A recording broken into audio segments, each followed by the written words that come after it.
কিসের এত দম্ভ, কিসের এত অহংকার? একবারও কি কখনো ভেবে দেখেছেন অহংকার করার জায়গা কি আমাদের আসলে আছে? আমাদের সামনে এত কিছু হয়ে যায়, এত বড় বড় কিছু হয়ে যায়, তাতেও কি আমরা খেয়াল করে বুঝি না আমাদের অহংকারের জায়গা কি আসলে আছে?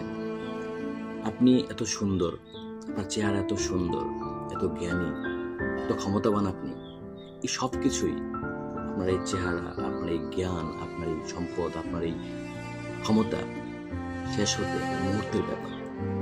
কখন কি খেয়াল করে দেখেছেন কেন আমাদের এত অহংকার আছে? কই থেকে আসে আমাদের এত অহংকার? এই যে এত বড় বড় কিছু একটা সামান্য ভূমিকম্পে সব ধূলিসাৎ করে দেয়। কখনো খেয়াল করেছেন অহংকার করার জায়গা কি আমাদের আসলে আছে? অহংকার করার জায়গা আমাদের আসলেই নাই।